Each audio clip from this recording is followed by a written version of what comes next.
Another fiber art added to my bucket list, weaving. So if you want to watch the process, stay till the end and watch me do a little bit of my new weaving project.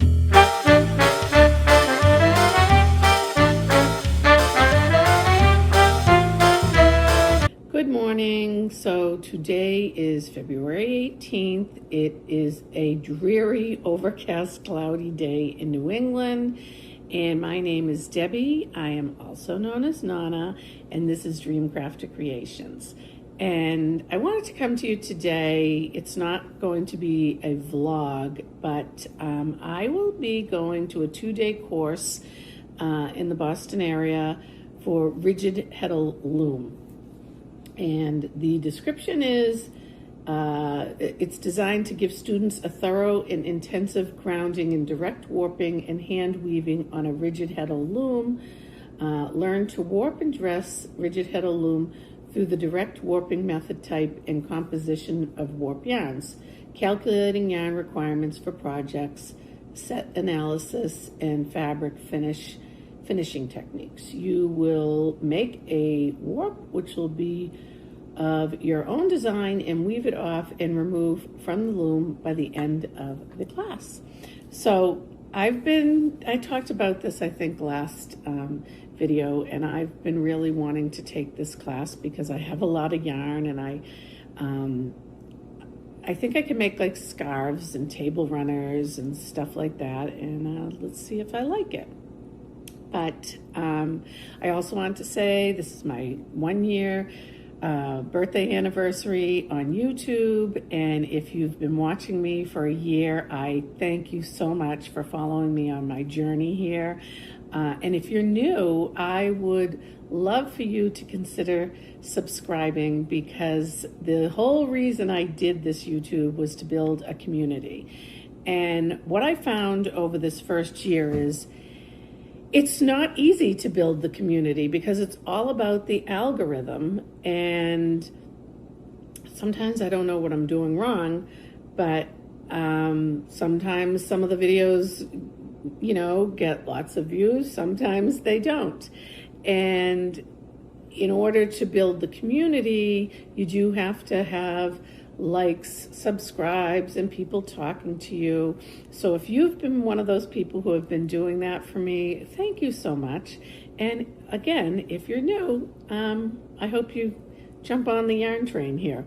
So put that aside. Going to the weaving class today. I was up a couple of hours. I've already done a little bit of knitting, and I did a little knitting on the Never Too Late, one of my 12 cast-ons of 2026. And I'm going to start putting up, the picture of what I'm knitting, the designer, and all that. I think that would be helpful for people, because I tend to just kind of vaguely talk about stuff and forget to, put all that up. But I think I'm going to try to start doing that. I'm going to try. And this is one of the projects I think I will bring today. I started it back up yesterday because I went to my local yarn store. And that's the other reason about YouTube is, the community. I could have sat here all day yesterday and, putzed around the house, do the things I have to do knitting here, do knitting there. But I decided to go to my local yarn store where I knew the owner holds a couple of hours in the morning to the afternoon to just sit and knit. And it was very quaint yesterday. It was just Anu and Roz, who works at the store. And it's nice because at some point, they had to move on and do their work, and I was just sitting there, but I like people watching who like the yarny things and are there to buy yarn, because it's interesting to me what other people like to make. And sometimes they come over and they talk to you. Sometimes they ask you for help, and I'm more than happy to help them. But so that's what I did yesterday, and I was able to get a little bit of the Never Too Late sweater that I would love to get done within the next, by the end of March, for a knitting retreat I'm going on. But another thing that I have been working on this week, and it is crochet related. It is a crochet applique, but it's also embroidery.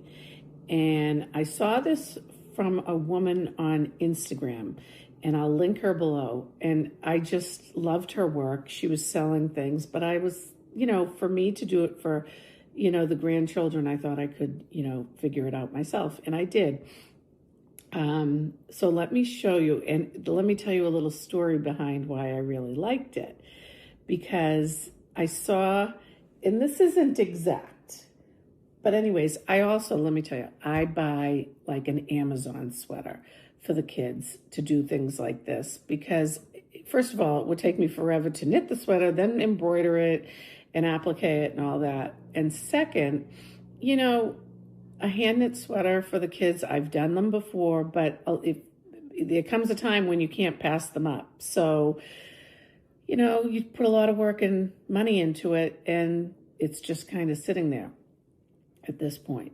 So what I found was this cute little cardigan, and let me show you this side.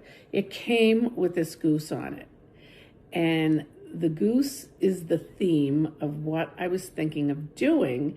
And when I saw it online, I was like, oh, what a great idea.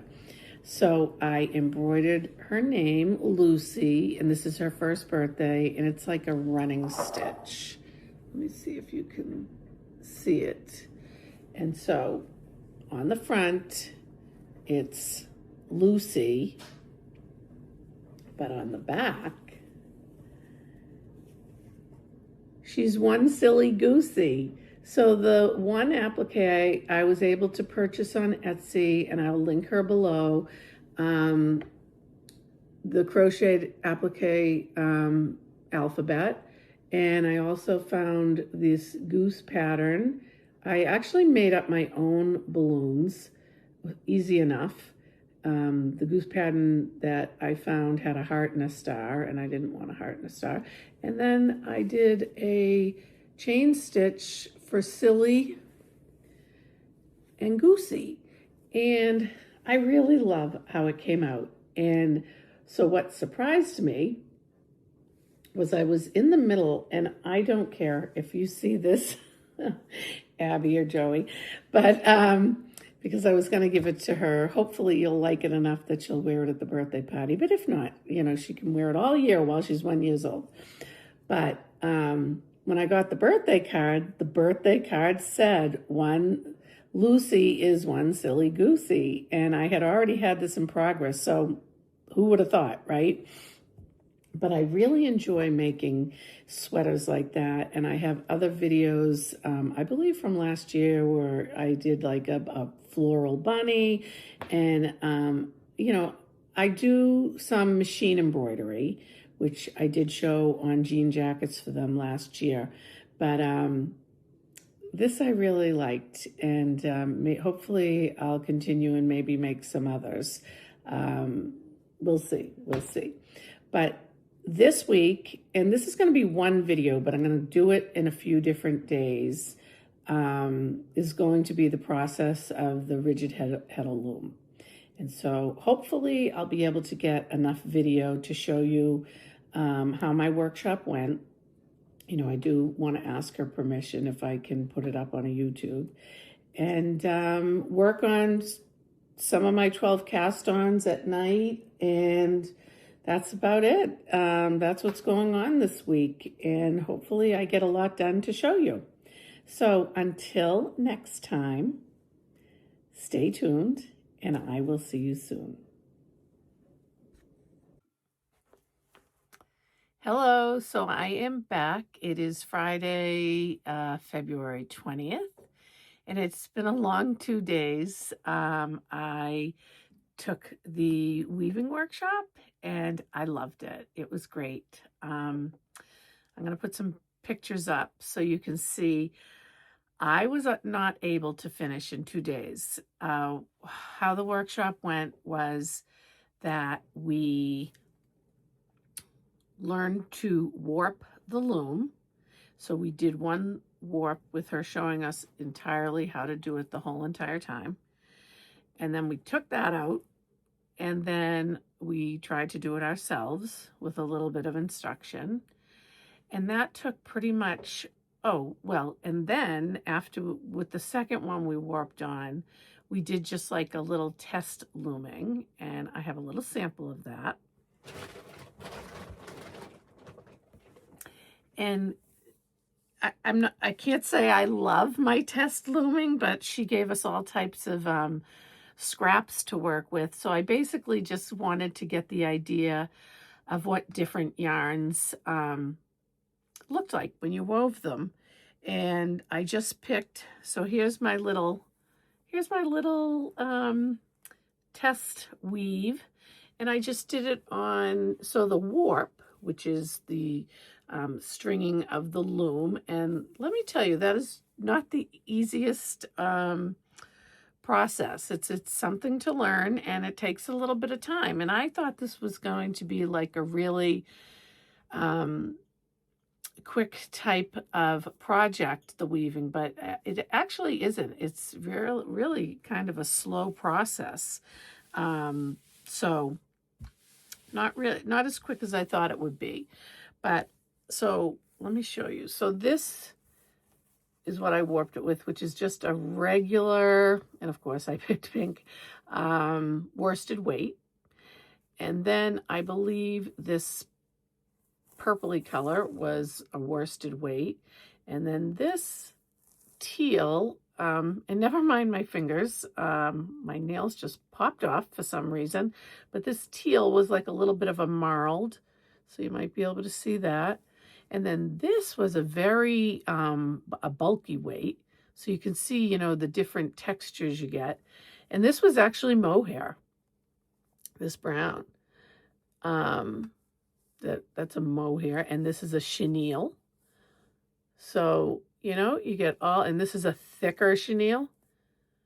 And then I went back to the worsted, and then I tried to do a pattern, which did not come out at all, because I really didn't know what I was doing. I was just fooling around.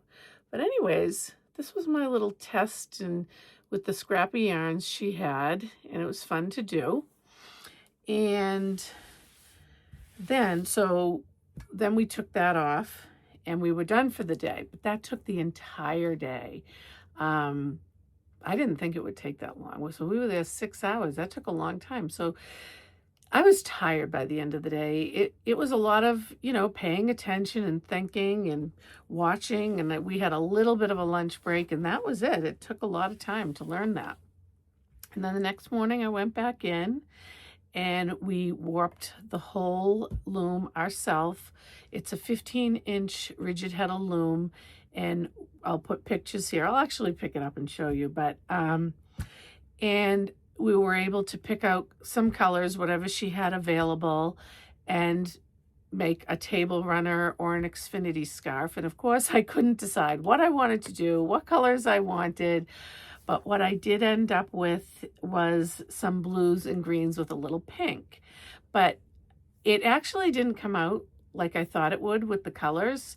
And I'm going to show you why. I mean, so this whole thing is going to be a really big experiment for me, and it's going to be fun just working with different yarns, different colors, and just seeing how the whole thing works. I don't anticipate to like, oh, I'm going to make a scarf for somebody. I really just want to use this as kind of just figuring it out and practicing it.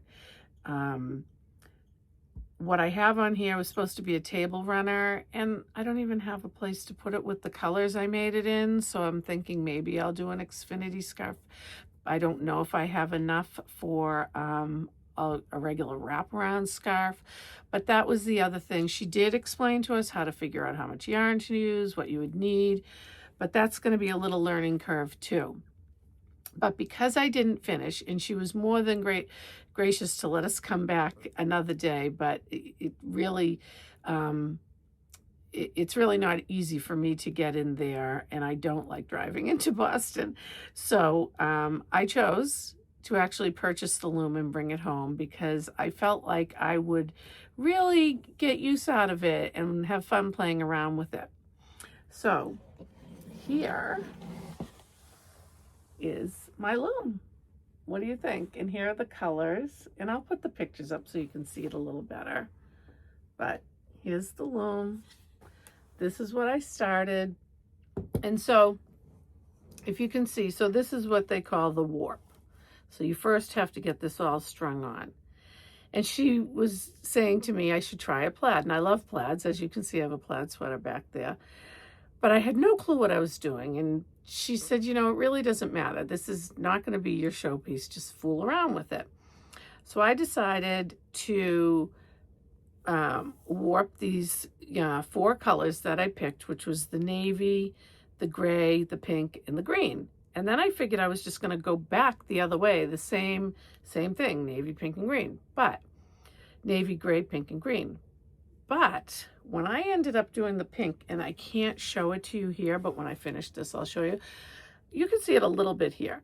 The pink was so overpowering the warp that you really couldn't see the colors coming through too much. And I didn't like it. I like how you can see some contrast in here. So plan changed, and the same thing happened with the gray. So I decided just to put small wefts, they call it, weaving across in those 2 colors that weren't really pronouncing the warps. So this is what I have so far, and it actually looks almost like a neon green, which it's not a neon green. I'm going to show you the spool.